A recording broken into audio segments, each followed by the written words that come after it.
안녕하십니까. 안과 전문의 김한규입니다. 오늘은 라식 라섹 수술에 대해서 말씀을 드리겠는데요. 라식 라섹 수술이라고 하는 것은 우리 눈의 각막을 얇게 깎아내서 안경을 그곳에 조각하는 수술을 말합니다.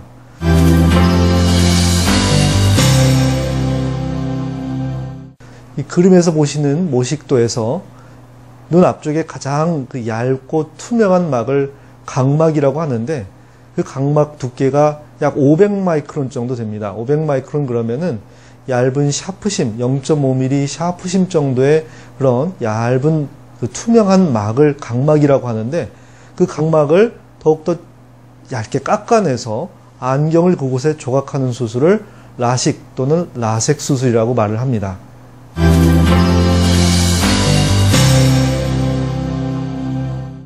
라식 수술의 과정은 크게 두 단계로 이루어집니다. 제일 첫 번째가 각막의 절편을 만드는 단계고, 두 번째가 그 각막 위에 안경을 조각하는 단계, 즉 각막을 깎아내는 단계로 나눌 수가 있는데요. 이 절편 그러면은 굉장히 생소하게 들릴지 모르지만, 그 각막을 아주 얇게 포를 뜬다, 얇은 막으로 그 껍질을 벗긴다 라고 생각하시고 절편을 이해하시면 될 것 같습니다. 그런데 그 절편을 만드는 과정을 과거에 했던 것처럼 철제 칼로 만들게 되면 그것을 마이크로 라식이라고 얘기를 하고요. 그 철제 칼로 수술을 하다 보니까 여러 가지 각막 절편이 찢어지거나 구멍이 나거나 또는 그 절편이 만들어지다 말거나 하는 그런 여러 가지 합병증들이 생기는 것을 막기 위해서 최근에 도입된 그 절편 만드는 방법이 바로 femtosecond 레이저에 의한 절편을 만드는 방법이라고 볼 수 있습니다. 그래서 이런 경우를 우리가 올 레이저 라식이다 라고 부르게 됩니다. 그렇게 우리가 절편을 만드는 데만 두 가지, 칼로 만드느냐 레이저로 만드느냐의 그런 그 과정에 따라서 분류를 할 수가 있겠고요. 그렇게 절편을 만든 다음에 절편을 옆으로 젖히고 나서 그 엑시머 레이저라고 하는 그런 또 다른 레이저를 써서 안경을 조각하는 과정, 그래서 이렇게 크게 절편을 만드는 과정과 각막을 깎아내는 과정, 두 과정으로 나누게 되는데, 라식 수술의 경우에는 절편 만드는 과정과 각막을 깎아내는 과정이 두 가지가 다 존재하게 되고요. 라섹 수술의 경우에는 절편을 만드는 과정이 따로 없습니다. 그래서 라섹 수술의 경우에는 각막을 엑시머 레이저로 깎아내서 안경만 조각하는 그런 단계만 있는 거죠. 그래서 라섹 수술의 경우가 수술 시간도 좀 더 짧고 수술도 비교적 간단하다고 보시면 될 것 같습니다.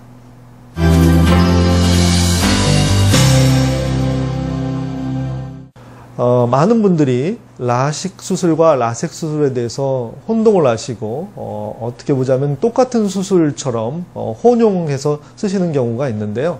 사실 라식 수술과 라섹 수술이 이름이 비슷한 것처럼 거의 비슷한 수술이라고 생각을 하셔도 틀리지 않습니다.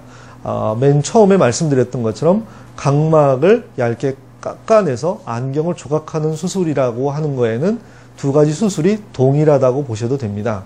그런데 그 두 가지 수술에 아주 큰 차이점이 있는데, 바로 앞서 말씀드린 것처럼 절편을 만드느냐 안 만드느냐에 따라서 절편을 만들면 라식 수술, 절편을 안 만들면 라섹 수술이라고 생각하시면 될 것 같습니다. 절편이 무엇이 그렇게 중요할까라고 생각하실 수가 있는데, 이 절편이라는 것은 뚜껑입니다. 그 뚜껑을 만들어서 옆으로 젖힌 다음에 수술하고 다시 덮는 과정이 있으면 라식 수술이라고 그랬죠. 그래서 이 뚜껑이 있음으로써 수술 후에 빨리 회복이 된다고 보시면 될 것 같습니다. 시력도 빨리 회복이 되고 또 눈도 금방 편해지고 하는 그런 그 장점 때문에 많은 분들이 또 라식 수술을 선호하는 경향이 있죠. 그렇지만 라식 수술을 하기 위해서 이 절편을 만드는 또 다른 어떻게 보자면 약간은 더 복잡한 그런 과정이 필요하기 때문에, 그래서 라식 수술의 경우가 수술 시간도 조금 더 오래 걸리고 눈 조건이 또 맞아야 됩니다. 예를 들자면 절편을 만드는데 눈이 여러 가지 부적합한 그런 조건을 가지고 있다면, 그렇다면 라식 수술을 받을 수가 없고 라섹 수술을 해야 되는 경우가 많겠죠. 그래서 라섹 수술하면은 그럼 절편이 없었을 적에 어떤 그런 불리한 점이 있을까라고 생각을 해보면 앞서 말씀드린 것처럼 훨씬 더 회복 기간이 좀 느리다고 보시면 될 것 같습니다. 그래서 대개의 경우는 한 달에서 길게는 3개월에서 6개월까지도 회복이 지연되는 경우들이 있고요. 그 회복이라고 하는 것은 어떤 경우는 정말 시력이 늦게 돌아와서 일상생활에 약간의 불편을 초래하는 경우도 있지만 대부분의 경우에는 그 본인이 가지고 있는 최대 시력이 약 90% 정도가 한 달 사이에 대개 돌아오고 그 다음에 나머지 10% 정도가 몇 개월에 걸쳐서 천천히 회복된다고 보시면 될 것 같습니다. 그리고 라식 수술과 라섹 수술의 회복에 있어서 또 한 가지 가장 큰 차이점 중에 하나가 라섹 수술의 경우에는 수술 후에 반드시 자외선 차단용 선글라스를 착용해야 된다는 것입니다. 자외선 차단용 선글라스는 우리 눈이 상처가 회복되는 과정에서 뿌연 혼탁이 앉는 것을 혼탁이 생기는 것을 예방하기 위해서 그런 착용을 하신다고 보면 될 것 같은데, 예를 들어서 우리가 피부에 점을 뺀 다음에 햇빛을 받지 못하게 그 얇은 그 보호막 같은 걸 붙이고 다니는 거와 똑같은 원리라고 보시면 될 것 같습니다. 라식 수술의 경우에는 이런 보호 환경이 전혀 필요가 없기 때문에, 그래서 라식 수술보다는 라섹 수술이 수술 후에 조금 더 번거로운 회복 과정을 가진다고 보셔도 될 것 같습니다.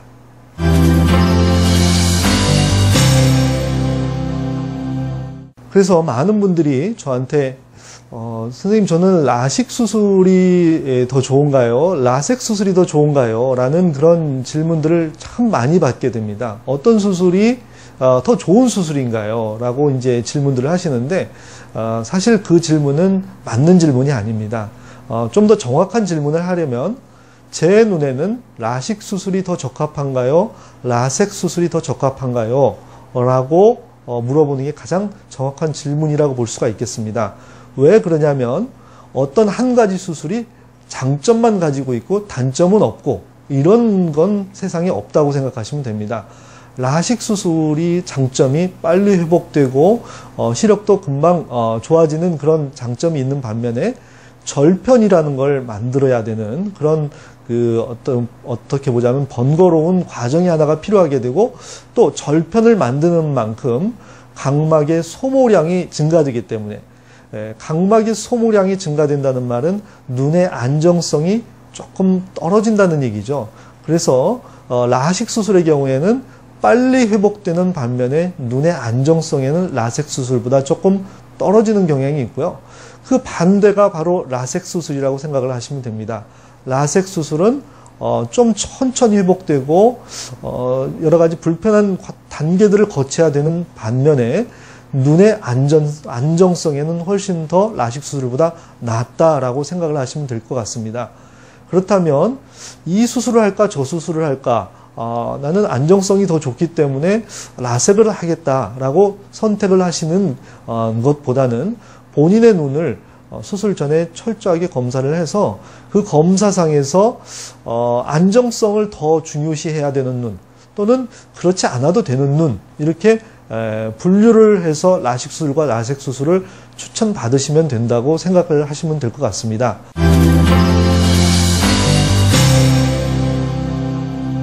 그런데 이게 너무 막연한 얘기처럼 들릴 수 있으니까 조금 더 구체적으로 제가 말씀을 드리면, 라섹 수술에 적합한 눈은 일반적으로 눈이 작은 눈들, 그래서 라식 수술에 필요한 여러 가지 장비들을 눈에다가 이렇게 넣기가 굉장히 힘든 눈들의 경우에는 라섹 수술이 좀 더 적합하다고 볼 수가 있고요. 그 다음에 각막이 얇으신 분들, 각막이 얇으면 절편을 만들 만큼 충분한 각막을 확보하지 못하는 경우들이 많습니다. 그래서 그런 경우는 절편을 안 만들고 직접 각막을 깎아내서 안경을 조각하기 때문에 각막이 얇으신 분들의 경우에는 라섹 수술이 조금 더 적합하고요. 그와 또 비슷한 얘기로 안경 도수가 너무 높으신 분들의 경우에도 각막을 많이 깎아내야 되기 때문에 각막 소모량이 굉장히 많아지겠죠. 그래서 이런 분들의 경우에도 라섹 수술이 적합하다고 볼 수 있습니다.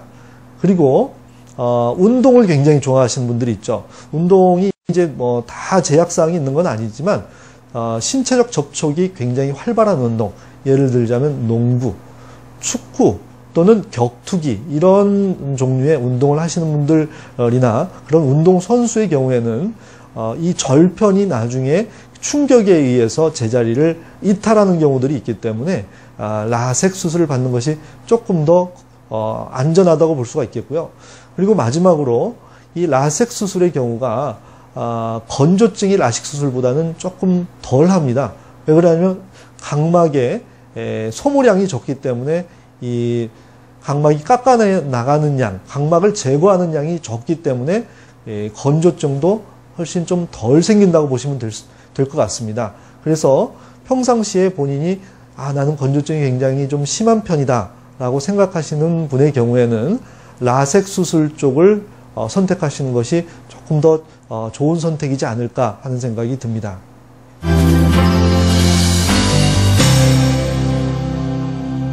요즘에 참 많은 종류의 라식 수술들이 저희 입에 오르내리고, 그래서 저희조차도 사실은 라식 수술의 이름을 다 기억하지 못할 정도로 많은 라식 수술들이 시중에 나오고 있는데, 사실 어떤 수술이 가장 좋은 수술입니까? 라고 질문을 받았을 적에 그런 어떤 특정한 이름을 거론하기보다는 역시 그 라식 수술에 있어서 좀 전에 말씀드렸던 것처럼 절편을 만드는 단계와 각막을 깎아내는 단계, 이 두 가지에서 조금 더 안전하고 빠르고 정확하게 할 수 있는 그런 수술이 가장 좋은 수술법이겠죠.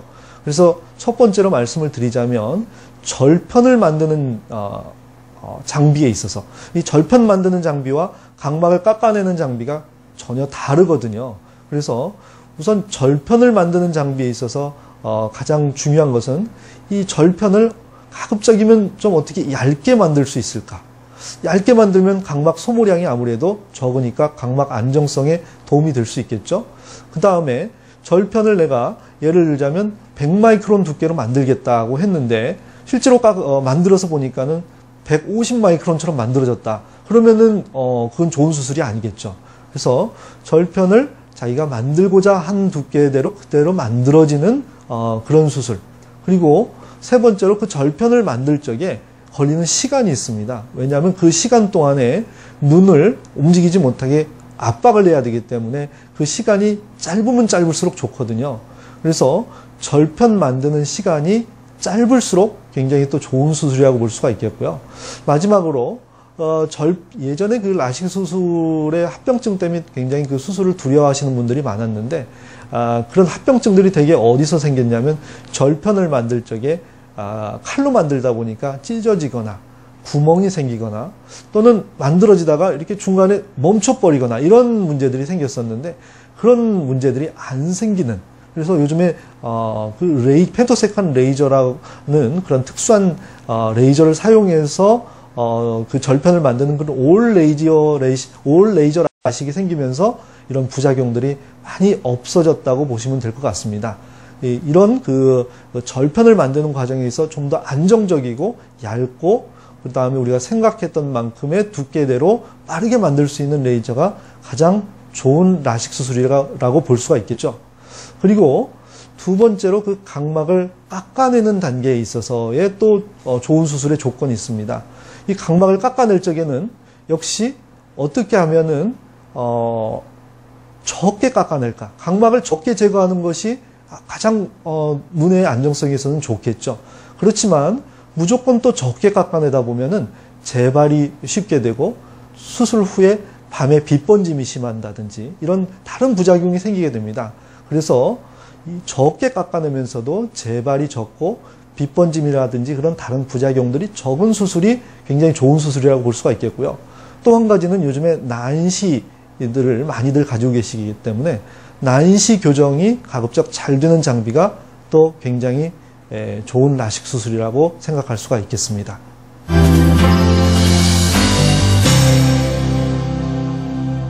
네, 최근에 도입된 그 옵티라식이라는 수술법은 이런 그 올 레이저 라식을 더욱더 진화시켜서 어떻게 하면 좀 전에 말씀드렸던 라식 수술을 좀 더 짧은 시간 안에 그리고 가장 정확한 두께의 절편을 만들어서 눈에 가장 영향이 좀 적게 만들 수 있을까라고 해서 이제 개발된 그런 그 올 레이저 라식의 좀 더 진화된 형태라고 보시면 될 것 같은데요. 이 옵티라식의 역시 장점이라고 볼 수 있으면 첫 번째 절편을 만드는데 과거에는 그 절편을 우리가 100마이크론 절편을 만들어야 되겠다라고 목표를 했어도 만들다 보면은 130짜리도 만들어지고 150짜리도 만들어지다 보니까 그런 오차들 때문에 이 각막의 그 남는 양, 각막 잔여량이라고 표현을 하는데 그 잔여량이 일정치가 않고 우리가 의도했던 부분보다 각막이 더 얇게 남는 그런 부작용들이 생길 수가 있었습니다. 그런데 이 옵티라식이 도입이 되면서 이 빔 컨트롤 체크라고 하는, 다시 말해서 컴퓨터가 미리 알아가지고 그 절편의 두께를 정확히 조절할 수 있는 그런 기술이 개발이 된 거죠. 그래서 절편을 100마이크론을 만들어야 되겠다 그러면은 거의 유사하게 100마이크론의 절편을 만들므로써 그 수술 전에 계획했던 그대로 그 미션을 수행할 수 있는 그런 시대가 온 거죠. 그래서 절편이 그렇게 정확히 만들어진 만큼 수술 후에 눈의 안정성도 많이 증가되었다라고 볼 수가 있겠습니다. 그리고 두 번째는 이 절편을 만드는 동안에는 눈을 움직이지 못하게 석션이라는 고정장치로 눈을 꽉 잡아줘야 됩니다. 그 석션이 가해지는 동안에는 눈에 약간의 변형이 생기게 되고 눈의 혈액순환도 잘 일어나지 않게 되는데 그 짧은 기간 내에 눈에 여러 가지 변형들이 일어나지 않도록 가급적이면 그 시간마저도 줄여주는 쪽으로.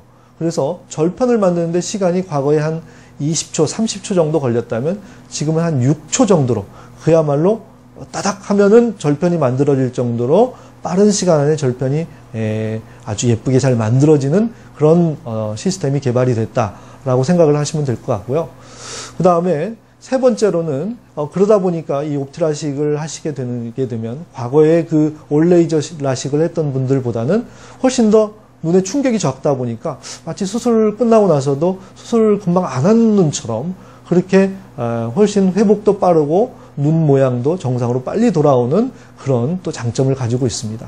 그리고 수술이 빠르면 이제 환자분들이 일단 느끼시는 것들이 수술을 이렇게 빨리 끝나나요? 라고 느낄 정도로 수술 자체가 쾌적하고 편안하고 이런 또 장점이 있겠고요.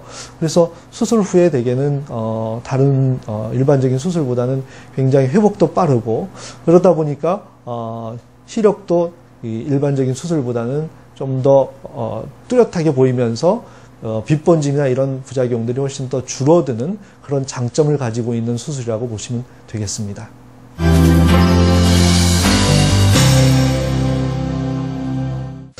절편의 두께가 왜 중요한가를 그림 모식도로 한번 좀 설명을 드리고자 하는데요. 이 그림에서 보시면은 초록색이 각막이고요. 각막 전체 두께고, 그 다음에 파란색이 절편이라고 보시면 되겠습니다. 절편이 두꺼우면 두꺼울수록 나머지 각막 밑에 그 남는 각막이 줄어들게 되겠죠. 보시면은 그 무지개 색깔처럼 돼 있는 그 빨간색과 노란색 이렇게 섞여 있는 부분이 각막이 엑시머 레이저에 의해서 깎여 나가는 부분, 즉 없어지는 각막, 조각돼서 없어지는 각막이라고 보시면 될 것 같고요. 그래서 남는 각막은 결국 절편에 의해서 없어지는 각막과, 물론 없어지는 건 아니지만 절편에 의해서 만들어지는 각막, 그 다음에 그 엑시머 레이저에 의해서 각막이 안경이 조각돼서 없어지는 각막, 그 두 가지를 빼고 난 나머지의 각막이 바로 남는 각막, 각막 잔여량이라고 생각을 하시면 될 것 같습니다. 그래서 깎여 나가는 그 엑시머 레이저에 의해서 조각돼 나가는 없어지는 그 각막 양은 똑같다는 가정하에서 각막 절편의 두께가 두꺼우면 두꺼울수록 남는 각막이 줄어들게 되겠죠. 남는 각막이 줄어들게 되면 역시 눈이 불안정해질 수 있습니다. 그래서 결국 얇고 균일하면서 튼튼한 각막 절편을 만들게 되면 눈 전체가 수술 후에 오래도록 안정적으로 잘 유지할 수 있다는 장점을 갖게 되는 겁니다. 네, 이상으로 오늘 그 라식 수술의 전반적인 내용과 그 다음에 옵티 라식의 장점에 대해서 말씀을 드렸는데요. 아무리 좋은 수술법이라 할지라도 수술 전에 검사를 얼마나 철저히 받아서 본인 눈에 가장 적합한 수술법을 찾는가가 굉장히 수술에 중요하다고 보시면 될 것 같습니다. 그래서 수술 전에 검사를 열심히 받는 거에 대해서 또 여러 번 받는 거에 대해서 귀찮아 하시거나 또 그걸 주저하시면 절대 안 될 것 같고요. 그리고 성공적인 수술을 잘 마쳤다 할지라도 수술 후에 관리가 되지 않으면 쉽게 재발을 하거나 또는 그 앞서 말씀드린 각막 혼탁 같은 그런 합병증들이 생길 수가 있기 때문에 수술 후에 당장 잘 보인다고 해서 병원 오시는 걸 소홀히 하지 마시고 수술 후에 적어도 1년 정도까지는 부지런히 병원을 다니시면서 이 눈이 잘 회복되고 있는지에 대해서 정기적으로 체크하시는 것이 그 무엇보다도 중요하다고 볼 수가 있겠습니다.